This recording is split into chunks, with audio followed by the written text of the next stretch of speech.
(1월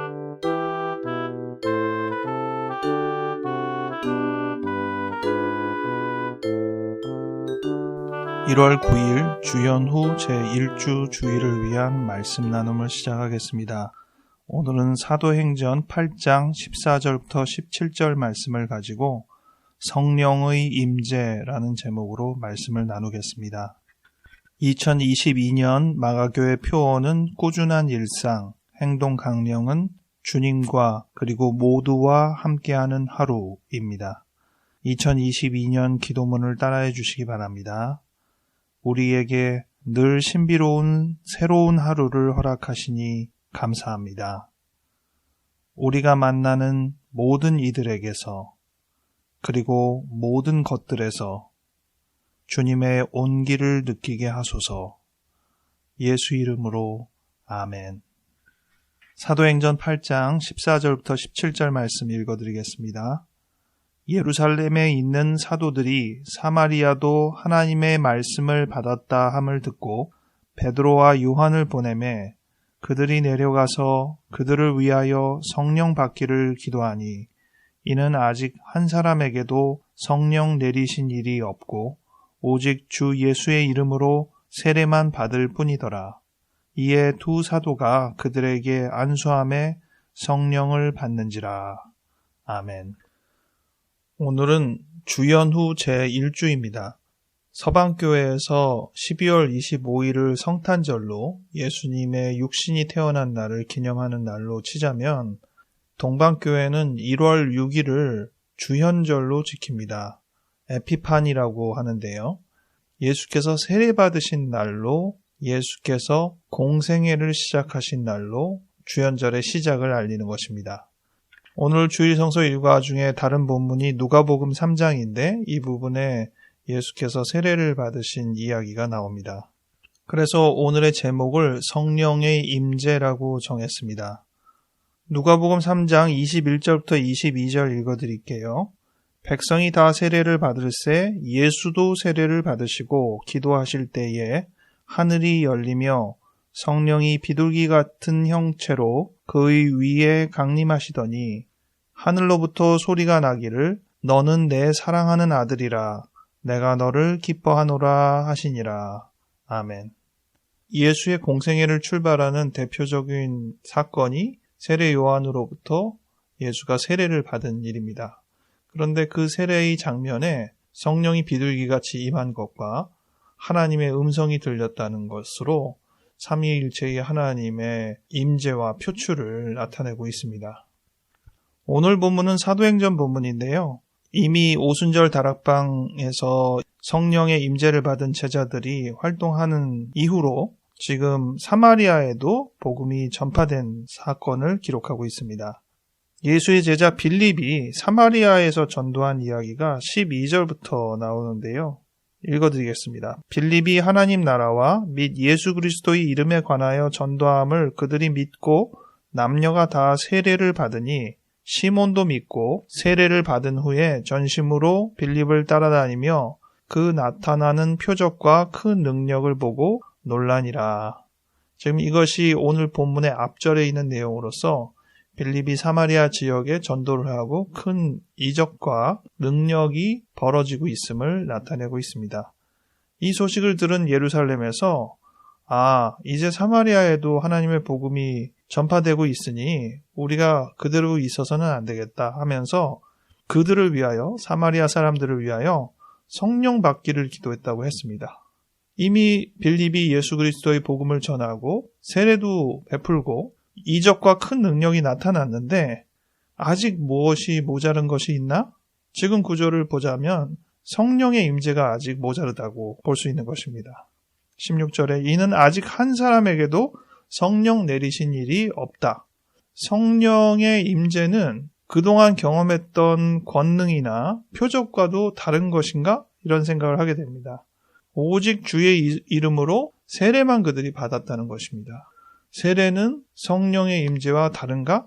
고민이 될 만한 성경 본문입니다. 그리고 실제로 두 사도들이 그들에게 안수라는 특별한 예식을 통해 그들과 교류할 때에 성령이 임했다고 되어 있습니다. 이 구절에는 성령이 임해서 결과적으로 어떻게 되었는지에 대한 내용이 분명히 언급은 되어 있지 않습니다. 그런데 앞서서 얘기했던 권능이나 표적과 특별히 다를 것이 무엇인가 의구심이 좀 듭니다. 고넬료의 가정에서도 성령이 임하였을 때, 또 마가 다락방에서 예수의 제자들이 성령을 받을 때도 뭐 특별한 것이 있었나? 라고 생각을 해봅니다. 그럴 때 가장 먼저 떠오르는 것은 방언입니다. 그들은 방언을 했죠. 그래서 성령의 임재는 방언이라는 결과를 필수적으로 낳느냐? 그것이 꼭 필요한가? 이러한 질문을 할 수도 있습니다. 지금껏 말씀드린 것을 종합하면 두 가지 부분에서 성령의 임재에 대해서 생각을 하게 되는데요. 첫 번째는 성령의 임재의 절차입니다. 어떻게 하면 성령의 임재가 일어나는가? 제일 대표적으로 일어나는 것은 세례와 안수를 통해서입니다. 사도행전에서는 안수를 통해서 성령의 임재가 있었고, 또 예수께서는 세례를 받음으로 성령의 임재가 있으셨던 것입니다. 오순절 다락방에서는 누가 어떤 예식을 통해서 알려준 것은 없는데 그들이 같이 모여서 기도할 때 성령의 임재가 이루어진 것으로 적혀 있습니다. 그러니까 이 절차상에서 볼 때는 세례와 안수라는 표면적인 행위가 동반되는 경우도 있지만 멀리서 기도해 주므로 또 스스로 기도함으로 성령의 임재가 성취될 수도 있다는 것입니다. 두 번째는 성령의 임재의 결과인데요. 성령이 임재하시면 어떤 일이 이루어지느냐? 대표적으로 표적과 권능, 성령의 임재 외의 표적과 권능과 성령 임재에 따른 표적과 권능이 질적으로 다르냐라고 할 때는 구분점이 명료하지는 않습니다. 그리고 많이 나타나는 것은 방언, 성령의 임재의 필수 결과로 방언이 필요한가? 그렇게 주장하는 사람들도 있습니다. 그렇게 되면 신앙의 여정에서 방언을 해보지 못한 사람은 아직 신앙이 진정 자리 잡지 않은 것으로 설명을 해야 하는데, 방언을 해보지 못한 저로서는 이 부분을 충분히 수용할 수는 없겠습니다. 방언이 없이도 충분히 성령 안에서 신앙생활을 하고 있음이 이미 많은 사람을 통해서 드러난 바인데, 그것을 필수 불가결한 어떤 조건으로 언급할 수는 없다고 생각합니다. 또 좀 예민한 부분은 성령의 임재와 성령 세례는 같은 것인가 다른 것인가 이런 질문인데요. 오늘 누가복음 3장 아까 읽어드린 것의 앞부분에 15절부터 17절이 주리성서 일과 중에 한 부분이기도 한데 이 부분도 같이 읽어드리겠습니다. 백성이 바라고 기다림으로 모든 사람이 요한을 혹 그리스도이신가 심중에 생각하니 요한이 모든 사람에게 대답하여 이르되 나는 물로 너희에게 세례를 베풀거니와 나보다 능력이 많으신 이가 오시나니 나는 그의 신발끈을 풀기도 감당하지 못하겠노라. 그는 성령과 불로 너희에게 세례를 베푸실 것이요 손에 키를 들고 자기의 타작마당을 정하게 하사 알곡은 모아 곳간에 들이고 쭉정이는 꺼지지 않는 불에 태우시리라. 아멘. 이 구절에서 요한이 지금 물로 베푸는 세례의 예식처럼 예수께서도 세례의 예식을 하실 것인데 그 예식은 불과 성령으로 이루어질 것이라고 이야기하고 있습니다.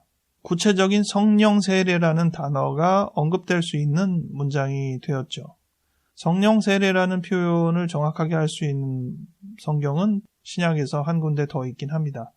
그런데 그 외에는 대개 성령 임재에 대한 이야기지 성령 세례에 대한 이야기들은 아닙니다.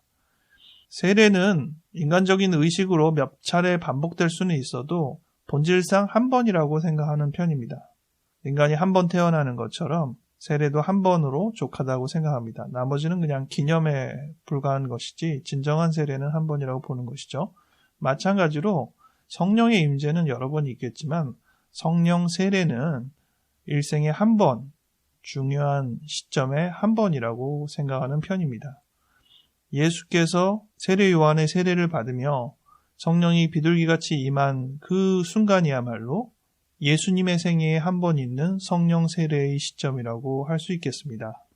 그런데 그 시점 이전에 성령께서는 예수와 함께 거하지 않으신 건가요? 그렇지 않잖아요.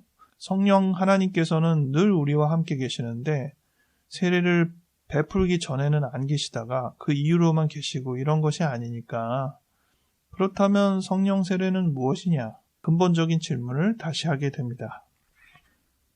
지금까지 얘기를 다시 종합해보면 이 세례라는 사건, 그것이 물에 의한 사건이든 성령에 의한 사건이든 세례라는 사건은 인생의 새로운 출발을 알리는 시점이라는 것이고 그 행위가 특별히 예식적이거나 뭔가 다른 상황과 차별화된 것으로 언급되는 것은 시작의 의미가 좀 더 분명하게 확연하게 살게 하기 위한 특성이라고 보아야 합니다. 구분점이라는 것이죠. 우리가 태어난 날짜로 기억하는 것과 비슷합니다. 지금 우리가 새해를 맞이했는데 이것도 그런 구분점이죠. 사실 날이라는 것이 해가 지고 해가 뜨고 결국 계속 반복되는 일상에 불과하지만 우리가 날짜를 정해서 1월 1일이라는 날짜를 만들고 연도를 바꾸면서 굉장히 새로운 의미를 부여하지 않습니까? 그것이 우리에게 세례의 의미와 비슷하다 생각하면 좋겠습니다. 그리고 이 구분점에서 결과가 지금 표적이나 권능이나 방언과 같은 언급이 있었지만 더 중요한 의미를 우리가 생각해 보아야겠는데 그것은 오늘 주연절의 의미와 매우 잘 연결되어 있습니다. 예수께서는 세례를 받으신 다음에 방언을 하신다든지 표적과 권능을 행하신다든지 이게 핵심은 아니셨습니다. 물론 표적과 권능을 행하시긴 했지만 예수께서 에피파니, 주현, 공적인 생애를 시작하면서 가장 중요하게 역할을 하셨던 것은 하나님의 나라를 전파하셨다는 것입니다. 본격적으로 전도하셨다는 것이죠. 그의 생애를 요즘식으로 말하면 풀타임 사역자로서 활동을 개시했다는 것입니다. 그 전과 이후가 확연하게 다른 공적인 행보를 시작하셨다는 것이죠. 이 정도의 변화, 실행, 이것이 있을 때 우리가 그 전후의 차이를 보고 세례가 벌어졌구나, 성령의 임재가 이루어졌구나 말할 수 있다는 것이죠. 그저 겉만 멀쩡하고 본질은 하나도 달라진 것이 없고 실행도 특별히 변화되는 게 없다면 그것은 세례도 아니요 성령의 임재도 아닐 것입니다. 분명히 그 한순간이 성령의 임재라고 한다면 세례라고 한다면 그 시점 이후로 우리의 삶은 확연하게 달라지는 새로운 실행이 반드시 구체적으로 있어야 합니다. 이 부분에 대해서 우리가 조금 더 생각해 보면 좋겠습니다. 우리가 주님의 임재를 받은 이후로 우리의 생활에서 본격적인 변화의 행보가 벌어졌는가? 그저 말로만 있었던 건 아닌가? 진정한 실행은 무엇이었나? 아직 미진하다고 생각한다면 이 부분을 위해서 우리가 좀 더 기도하고 뭔가 노력할 것들을 찾고 아주 작은 것이라도 실행해 나가는 출발이 필요하겠습니다. 동방교회의 주현절 1월 6일인데요. 1월 6일을 지나며 이제는 예수님이 몸으로 탄생하시기도 하고 또 이제 공생애로도 새로운 시작을 알리는 부분을 다 우리가 경험했습니다. 암묵적으로도 시작이 되었었고 본격적으로도 이제 시작이 된 마당에 좀 더 분명하고 확실한 실행으로 한 걸음 한 걸음 내디뎌야겠습니다. 기도하겠습니다. 하나님 아버지, 새해를 맞이하여 새로운 결심을 하고 그 결심이 막연한 생각이 아니라 하나하나 구체적으로 우리의 삶에 드러나기를 바라며 또 작심삼일이 될 때마다 다시 결심하여 우리의 새로운 결심을 반드시 성취하고자 하는 우리의 의지를 발휘함과 같이 우리의 삶 속에 전과 후가 확연히 차이가 나는 세례의 그 순간, 주님의 임재의 그 순간을 회고해 봅니다. 오늘 이 시간이 그 세례의 시간, 그 임재의 시간을 재현하는, 다시금 상기하는 시간이 되게 하여 주시옵소서. 그래서 우리가 실행해야 할 것들, 구체적으로 변화해야 할 것들을 기억하고 하나하나 계획하고 구체적인 실행 계획을 잡아 우리의 삶 속에 실천해 나갈 수 있도록 도와주시옵소서. 주님의 인도하심을 받아 우리가 막연하지 않게 구체적으로 하나하나 실행하기 바랍니다. 감사드렸고 예수 이름으로 아멘.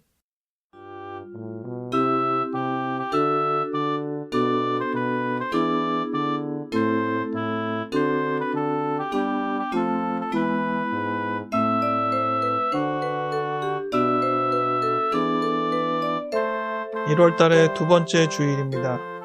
구체적인 계획들, 지금 실행하고 있는 것들 다시 되돌아보며 오늘 말씀과 연결하여서 우리의 시작을 다시 한번 되새기고 탄탄하게 다시 출발할 수 있는 마음가짐 갖기 바랍니다. 다음 주에 다시 뵙겠습니다.